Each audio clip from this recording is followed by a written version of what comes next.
Sir किए ये पहाड़, दरियाओं की गहराइयों में तुझे ढूंढा है। से कोई आए कहीं चुपके से वो दिल में समा जाए। धड़कन कह रही है यहाँ कोई आने वाला है। चुपते कांटे यादों के दामन से चुनता हूँ, गिरती दीवारों के आंचल में जिंदा हूँ।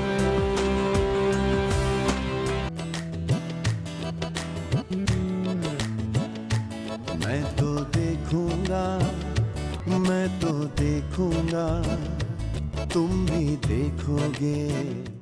अस्सलाम वालेकुम Bilal and Faisal, welcome to my show. अस्सलाम वालेकुम, क्या हाल है? बिल्कुल ठीक, वालेकुम अस्सलाम। आप कैसे हैं? बिल्कुल खैरियत से, ठीक वो है। तो लग ही रहा है। अच्छा जी, आपके बैंड का नाम स्ट्रिंग्स, ये नाम आपने किसी गिटार की स्ट्रिंग से मुतासर होकर रखा था या कोई और स्ट्रिंग्स हैं? What is the history and philosophy behind the name of this band? History तो है, फिलॉसफी कोई नहीं है। मेरे ख्याल से ज़रूर इंस्पिरेशन तो यही थी, क्योंकि एक बार जब हमारी पहली परफॉर्मेंस थी 89 में, एक कॉलेज की सीनियर्स की फेयरवेल थी और उन्होंने कहा आप लोग आके बजा लें। तो नाम कोई नहीं था, तो एमसी ने स्टेज पे कहा कि अब तुम लोगों को मैं क्या बिलाल फैसल बुलाऊं या कोई नाम है बैंड का। उस ज़माने में अंग्रेज़ी नामों का बड़ा रिवाज था, वाइटल साइंस, जुपिटर्स, वेट मेटल। तो हमने कहा चले आप स्ट्रिंग्स रख लें, क्योंकि कोई नाम ही नहीं था, और स्ट्रिंग्स क्योंकि म्यूजिक कुछ था और अंग्रेजी नाम था। लेकिन इस वजह से सोच के मुतासिर हम ये होकर सोचते हैं कि भाई अगर और एक मौका मिल जाए तो हम शायद हम नाम चेंज कर दें, क्योंकि ना फैसल को पसंद है स्ट्रिंग्स, ना मुझे पसंद है। लेकिन 23 साल से चला आ रहा है और माशाल्लाह बैंड चल रहा है। तो पहले एल्बम का नाम भी आप लोगों ने स्ट्रिंग्स रखा, स्ट्रिंग्स ही रखा था। उस वक्त क्या एक्सपीरियंस हुआ and what were the apprehensions and fears then?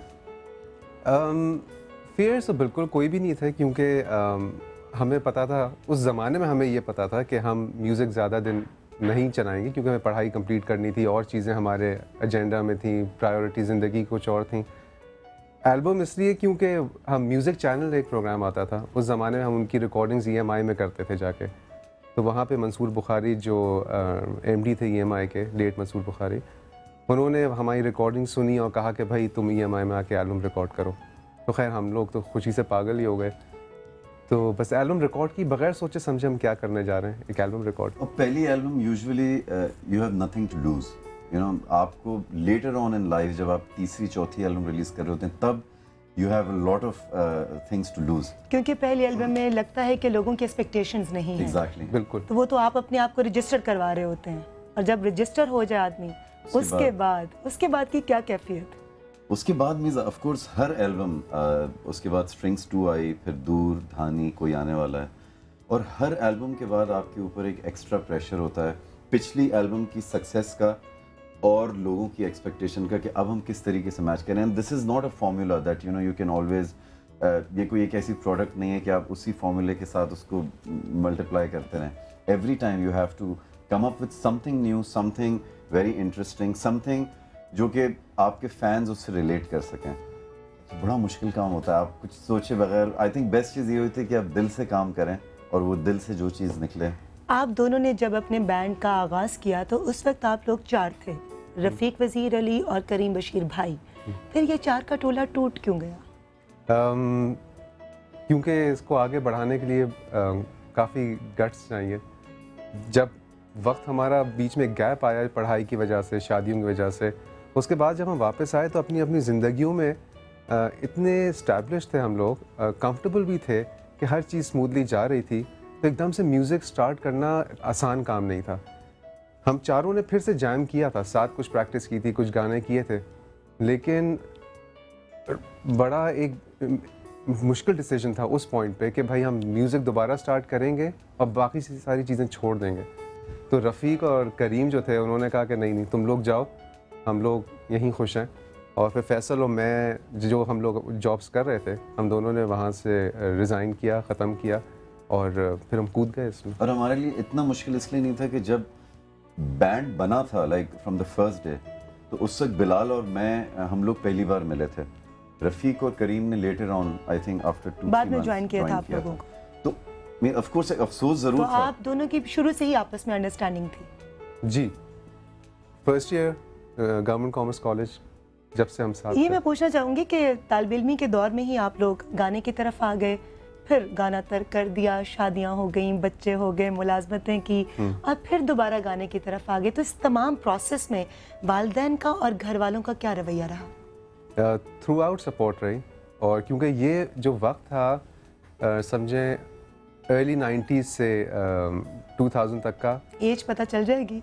As 40 साल छुपानी किसको है। हाँ, अर्ली 90s जब हमने 89 में शुरू किया, we were all 17-18। Of course उस वक्त पेरेंट्स का सपोर्ट था बिल्कुल ही, यानी कोई रिस्ट्रिक्शंस आप नहीं थी। इतना खुलकर अपनी एज के बारे में बता रहे हो, इसका मतलब है कि आप किसी पाकिस्तानी एक्ट्रेस से मुतासिर नहीं।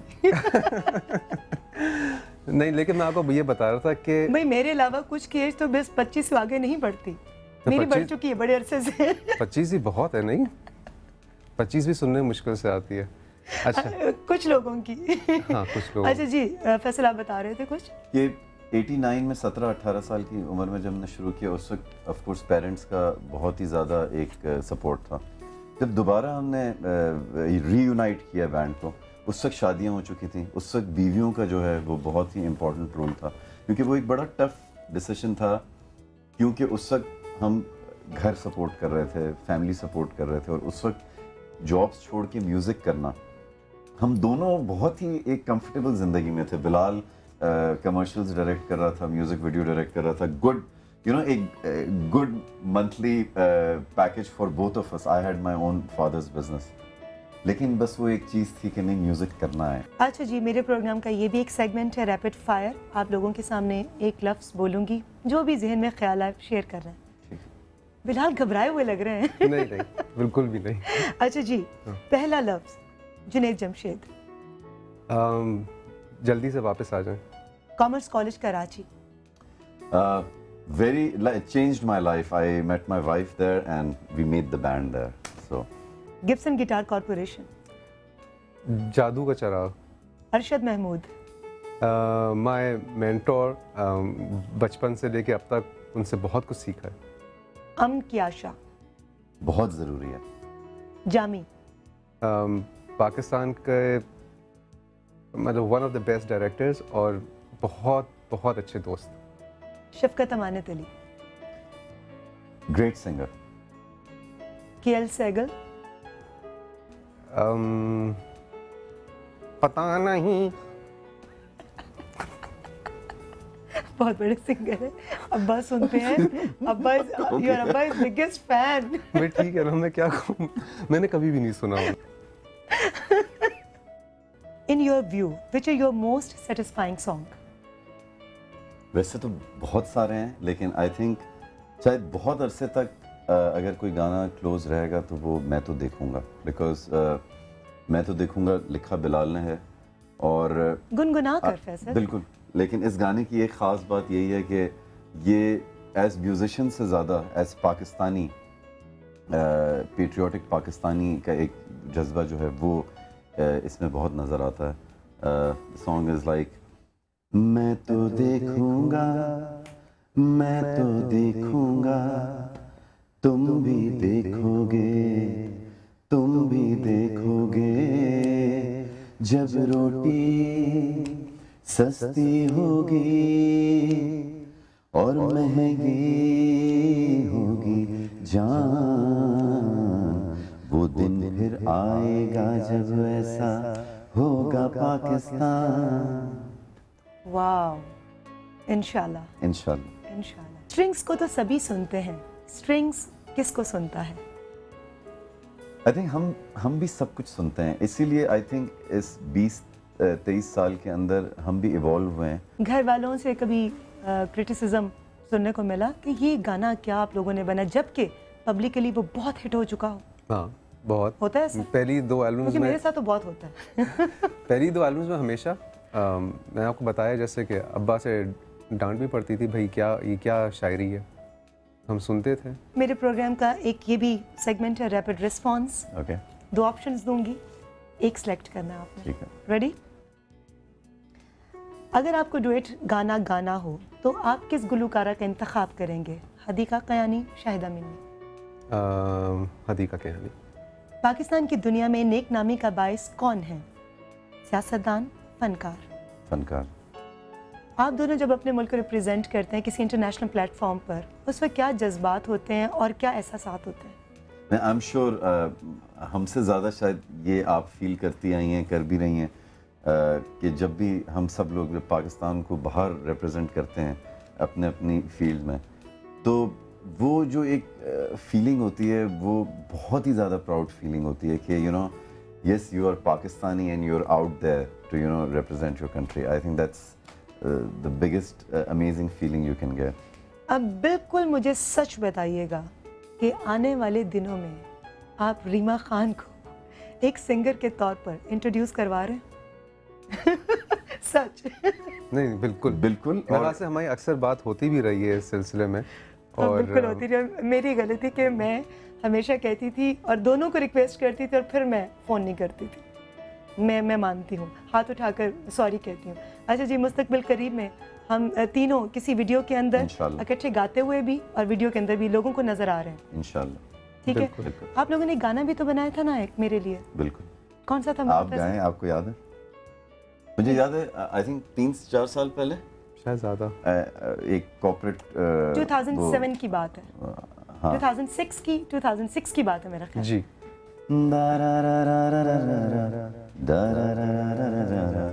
तुझको ही दिल ये मांगे रे, बिजली हूँ बादल हूँ मैं, चाहोगे जो भी पाओगे।